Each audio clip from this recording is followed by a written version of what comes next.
Welcome to the Old Time Radio Netcast Network. I'm your host, Andrew Rhynes, and let's get into this episode. Tired of the everyday routine? Ever dream of a life of romantic adventure? Want to get away from it all? We offer you Escape. Escape, designed to free you from the four walls of today for a half hour of high adventure. Escape, brought to you by your Richfield gasoline dealer and the Richfield Oil Corporation of New York, marketers of Richfield gasolines, motor oils, and other petroleum products. Look for the Richfield Eagle on the cream and blue pumps.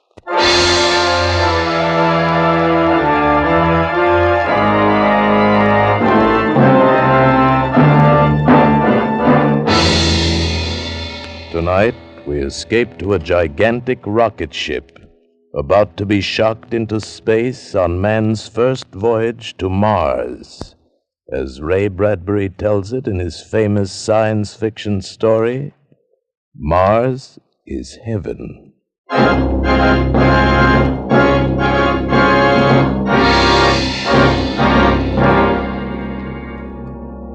project is magnificent, overwhelming, and tremendous. We return you now to the scene of the takeoff in the desert of New Mexico. Go ahead, New Mexico. Thank you, London. This is Stuart Novins back in New Mexico. I'm standing here on the great steel observation platform overlooking the takeoff stand. As the moment for departure draws nearer, the whole area has been flooded with artificial light. It bathes a spaceship in a kind of silver luminescence, and surrounding it, engulfing it, this subdued hysteria of hundreds of thousands of people come to see the start of this incredible voyage of 18 men in the rocket ship, the Venture. It's standing there pointing upward, pointing toward the heavens, and in a few minutes it will bloom out into great flowers of heat and color, shocked into space on man's first voyage to Mars. As you know, ladies and gentlemen, prayers are being said for these 18 men and their ship, the first men, the first ship to dare the voyage to another planet. Prayers are being said by every creed in mosques and churches and synagogues the world over. We take you now to the Basilica of St. Paul's in Rome.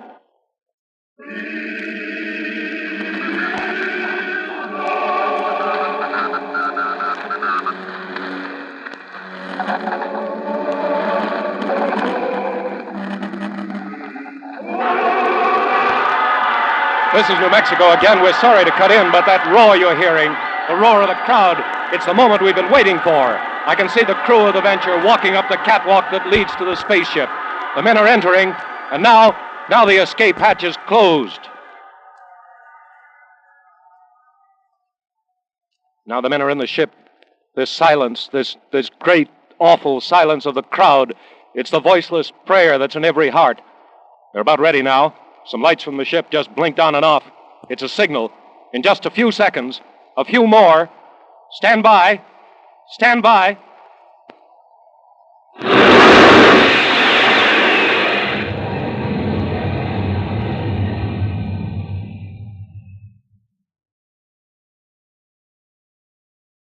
They're gone.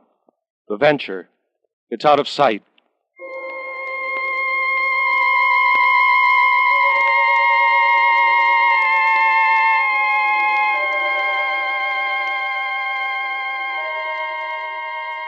Log entry, U.S. rocket ship Venture. 1 hour out from Earth. Destination Mars. Passed Keneally heaviside layer without incident. Rate of speed, 450,000 miles per hour. With planet Mars at its closest point to Earth, 35 million miles. Calculate duration of voyage to be roughly 3.5 days. Captain John Black, master.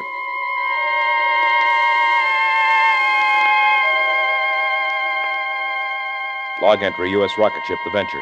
12 hours out from Earth. While navigating supertension atmospheric forces, port shield generator broke down. Replaced by booster. Yes? Lieutenant Lustig reporting, sir. Come in, Pete. Have the report on the trajectory, sir? Put it on my desk. Pete? Yes, sir. How do you feel? Feel? Why, just wonderful, sir. Sitting up there in the observation turret, I don't know just how to say it. The sights, I mean. Moon so close and Earth looking like... And Mars, sir. Sir? You really think we'll make it?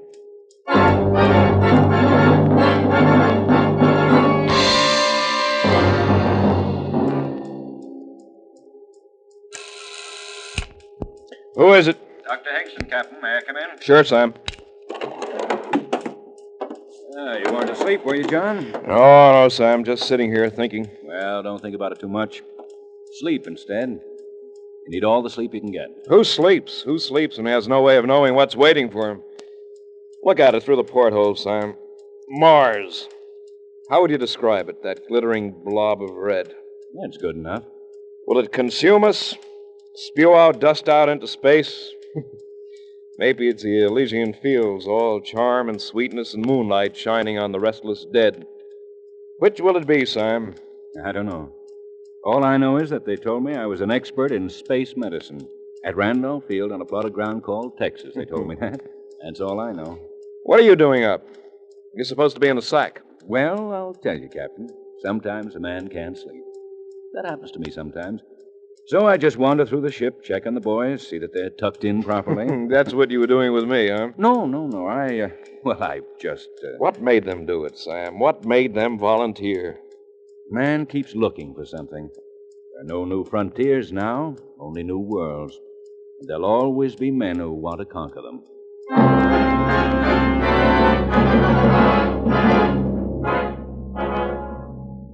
Log entry, U.S. rocket ship Venture. 78 hours out from Earth. Approaching gravitational field of Mars. Atmospheric conditions similar to Earth's.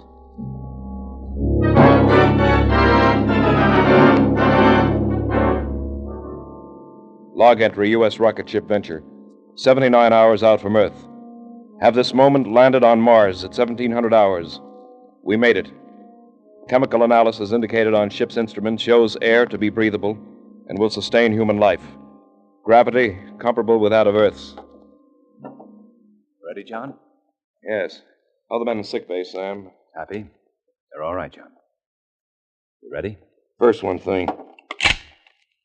Captain to crew, your attention. We have landed on Mars. No man is to leave this ship under penalty of court-martial. Dr. Hingston and I will make a brief reconnaissance. Crew will proceed with repair of ship's hull. As you know, our ship is armed against any possible aggression. I can't impress it upon you too strongly. No man will leave this ship until Dr. Hingston and I ascertain that we are not in a hostile world.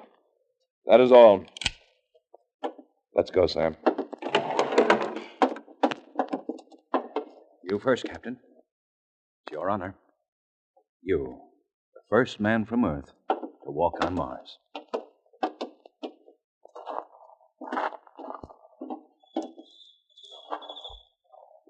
This grass.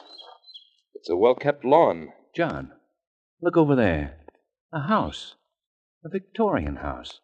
Colored glass and scrolls and everything. I don't believe it. Come on. Sam, look at these. 2 iron deer on this lawn. We had a pair of these when I was a kid. Sam, you hear that? That piano from that house. Sam, this isn't Mars. It can't be. It just can't be. It can't be, John, but it is. Welcome to Mars.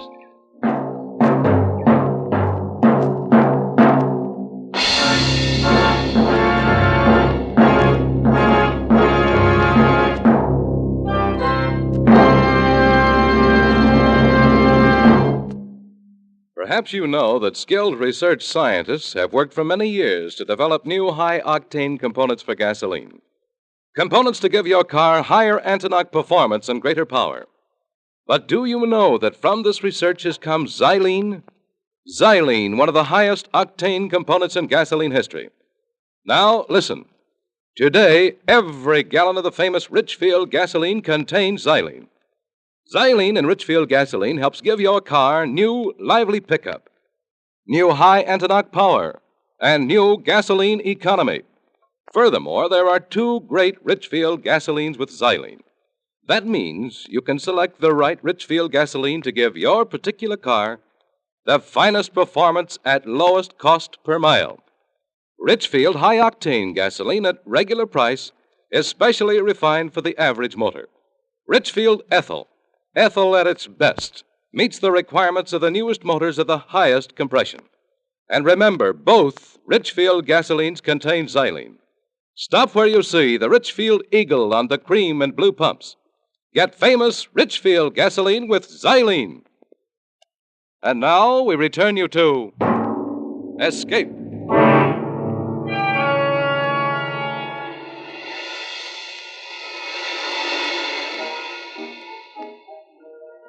What did I say, Sam?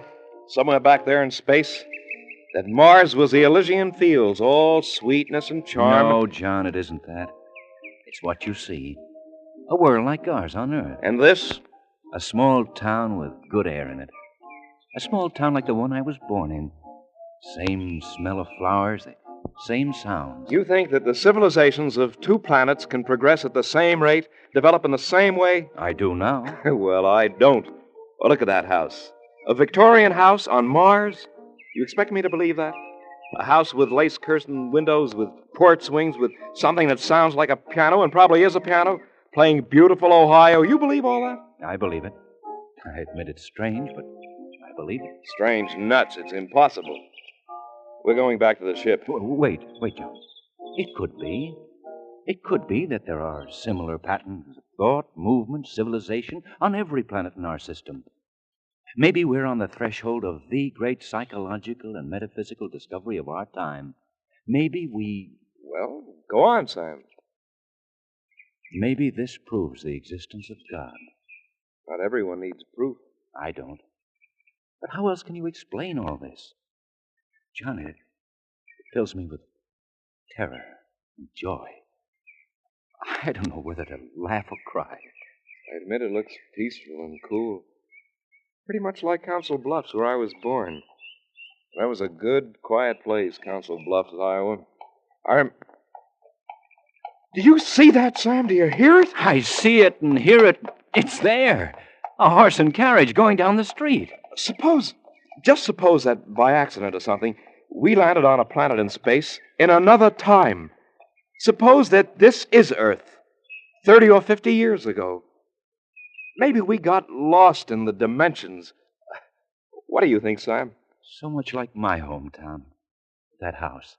That room up there with the beaded lamp near the window. When I was a kid, I used to sleep and do my lessons in a room just like that. I'd lie there in the night, and I'd be awake, and I could hear the freight trains across the river, and... John, do you hear that? I hear it. Let's go. Where? We're going up to that house and ask questions. Where else? Come on.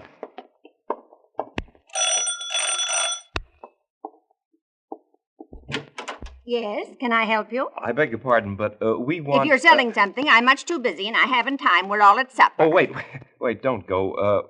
What town is this? What do you mean, what town is this? How could you be in a town and not know what town it was? Oh, I beg your pardon, but we're strangers here. We're from Earth. And we want to know how this town got here, how you got here. Are you census takers? No. What do you want, then? How long has this town been here? It was built in 1868. Is this a game? Oh, no, not a game. Look, try to understand. We're from Earth. From where? From Earth. Where's that? The Earth? What? Out of the ground, you mean? Oh, no, from the planet Earth.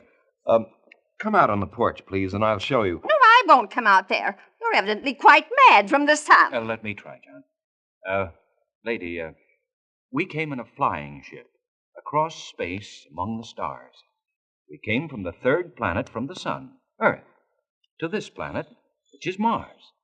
Now, do you understand? You're touched from the sun, too. Go away now before I call my husband from his supper. He'll beat you up. That's what he'll do. But this is Mars, isn't it? This is Green Lake, Ohio, on the continent of America, surrounded by the Pacific and Atlantic Oceans on a place called the world, or sometimes the Earth. Go away now. Go away. Let's take a walk, Sam. Yeah. Sam? Yeah? There's something going on here. Something we don't understand. I want you to go back to the ship. If anything out of the way happens, lift the ship and get out. But, John... That's an order, Sam. All right, if it's an order. John, look. Look at that woman walking toward us. Oh, what about her? Well, she looks like... Sam! Oh, Sam, you look fine, so grown up. Sam, don't you know me? It's your grandma, your old grandma. Grandmother. What's wrong, Sam? This is a happy meeting. And who is this friend of yours? This is Captain John Black. John, this is my grandmother. Grandmother? So help me. So help me, John. This is my grandmother. She's dead. Died 30 years ago. But this is my grandmother. Well, there's no sense standing here on the street. You just come along to my house. We've so much to talk about. You too, Captain. Any friend of my grandson's is mine, too. Now, don't stand there with your mouths open. Come on.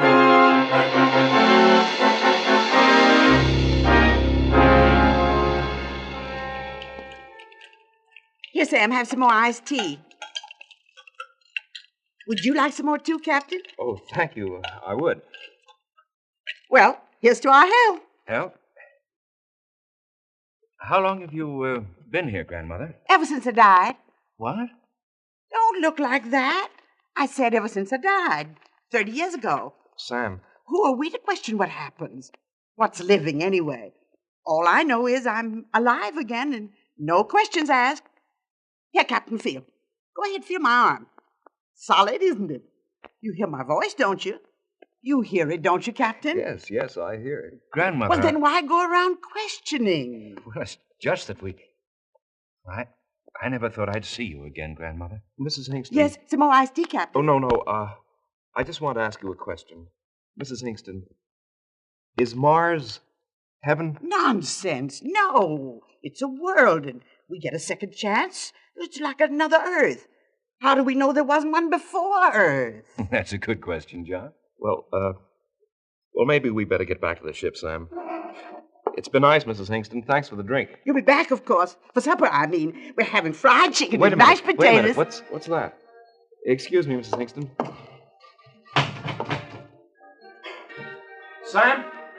Sam, come here. Hey, well, what do you know, John? A parade with a brass band. But the crew. My crew marching behind the band with all those people. But they're heroes. These people are welcome as heroes. The abandoned ship. They had orders. I'll court-martial every one of them. Oh, John, listen to me. They found all relatives and friends, just like I had. They had their orders. What would you have done? Obeyed orders. I... What's the matter? Sam, I don't believe it. It's impossible. John, they said I would find you here. Phyllis. Of course, darling. Phyllis. Of course. Who did you think it was? This is Phyllis, Sam. My 10 years ago. After that, I never got married. We're waiting for you. Your mother and father. They're alive? Waiting for you. At your old house. On Maple Avenue. You heard that, Sam, didn't you? This is Phyllis talking. And she said Mother and Dad and the house... You understand it now. The crew. Same thing has happened to them. Yes. When I open my eyes, it'll all be gone. Phyllis will be gone. Open them, John. Phyllis. Oh, my darling. My darling.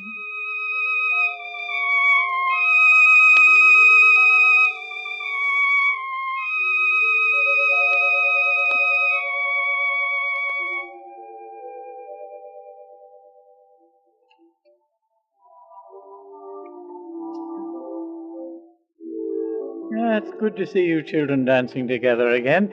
Your mother would have enjoyed it so much, John. I must have worn her out with all my questions. Don't worry about it, son. You get a good rest tonight. Then in the morning, the days after, we have so much time now, son. We'll all be together. You and Phyllis, your mother and I. So much time. Yes. Oh, don't go away from me, John. Hold me closer. I've dreamed so long of dancing with you. But No. more questions. Just accept it. That your mother and father were once dead and are now alive. That I was killed. 10 years ago, I was killed in a horrible accident. And now I'm alive and in your arms. Oh, tight, John. Hold me tight.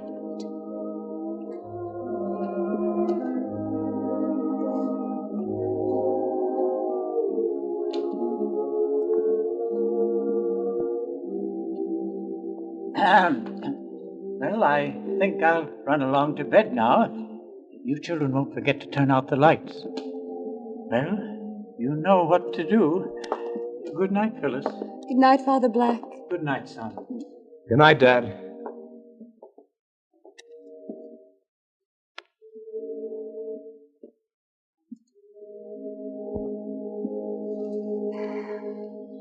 Shall we go out on the back porch, John? Like we used to long ago. Come with me, John.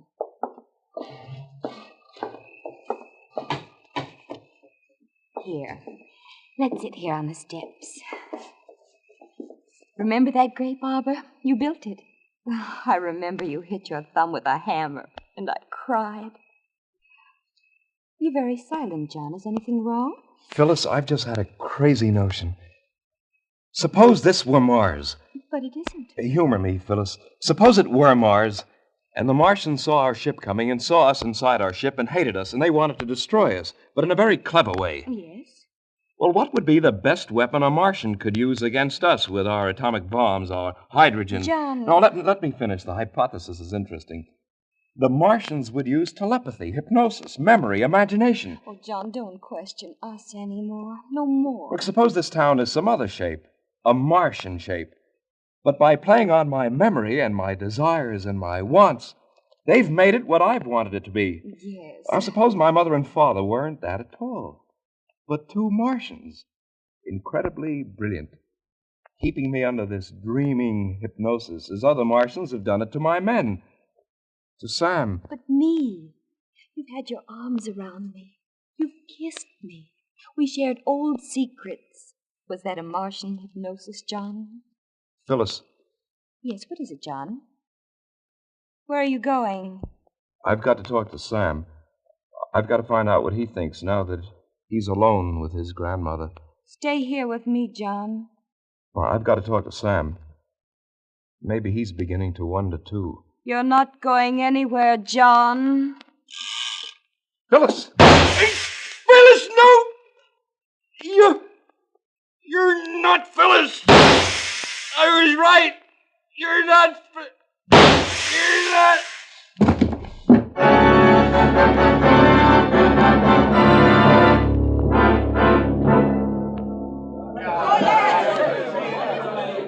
Friends, comrades, fellow Martians, this is a great day for Mars, a day of great rejoicing. As number one of Quadrant 327B of Sector Q, it is my proud privilege to read to you this message from the planetary All-High. It says, congratulations on your splendid work in meeting the barbarian invaders and atomizing them. You have proven the complete efficiency of Plan A, and hereafter, mass hypnosis will become standard operating procedure in repelling any further invasion from outer space, be they submartian, from Earth, or any other creature from any other planet. Well done!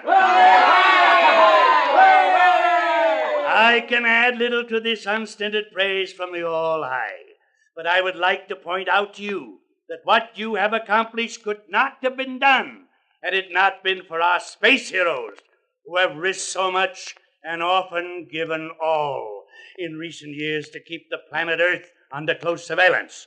This surveillance, as you know, has been accomplished by our space patrols, known to Earthmen as flying saucers. They were courageous, these Earth creatures, to brave space in that crude ship, but they were inferior beings, and therefore they had to be atomized. Their extinction was necessary to ensure our way of life. Yet perhaps, since this has been your first encounter with creatures from outer space, you whose glorious victory this has been, may want to say something. Is there anyone who wants to say something? You? Yes. It was a very interesting experience.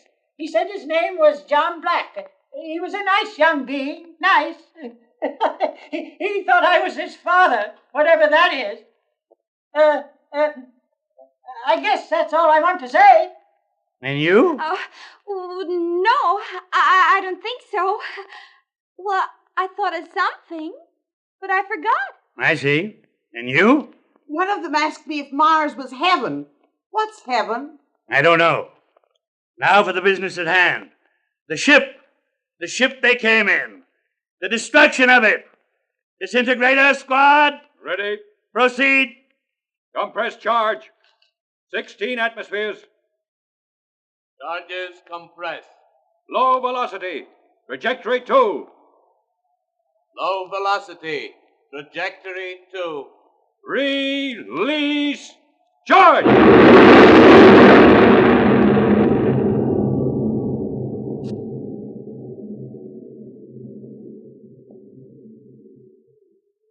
The ship they came in, it's gone.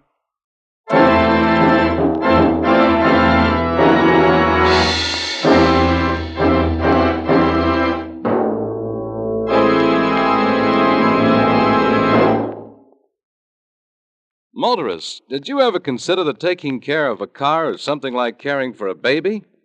It's easier when you've got a system. And in caring for your car, the Richfield gasoline dealer has a system. It's called Richfield All-Point Safety Service. Have the Richfield dealer service your car tomorrow, because hot weather is hard on lubricants. Wear and sudden breakdown can occur before you realize there's anything wrong. With All-Point service, the Richfield dealer will change your oil to fresh, Rich Lube all-weather motor oil and give your car a careful all-point lubrication job. Chassis, differential, front wheels, and transmission. And that includes service of automatic transmissions with the new Richfield automatic transmission fluid. Richfield All-Point Safety Service also includes inspection and care of all the likely trouble spots, such as battery, spark plugs, tires, and radiator. So save time, save money with this one-stop service. Get warm weather protection for your car now with Richfield All-Point Safety Service. Look for the Richfield Eagle on the cream and blue pumps.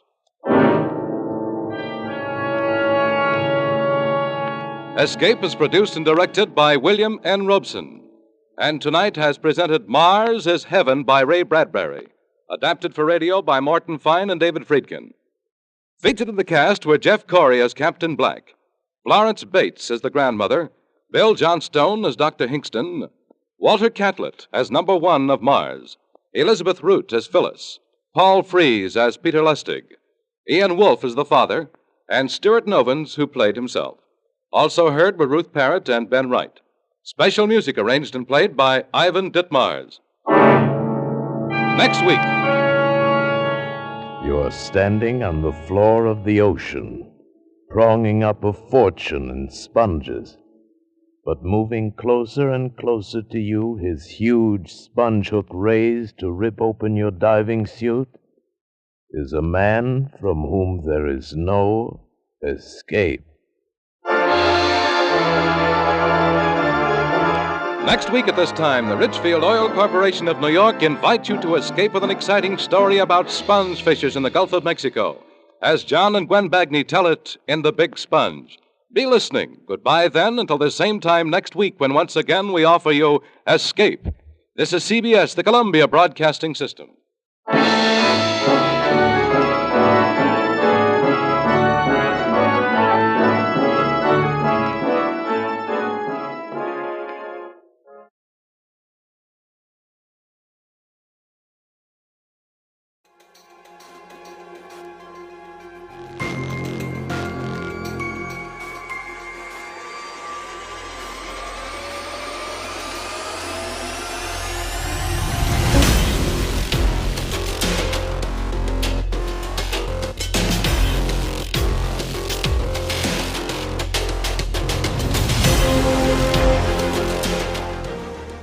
Welcome back. I hope you enjoyed this presentation from the Old Time Netcast Network. For more great shows, go to otnetcast.com. Don't forget to like and rate this episode in your favorite podcatching client. Follow this show on Facebook by going to otnetcast.com/Facebook. This episode is covered under the Attribution Non-Commercial Share-alike copyright. For more information, go to otnetcast.com/copyright. Thanks again for listening, and I hope you have a great day.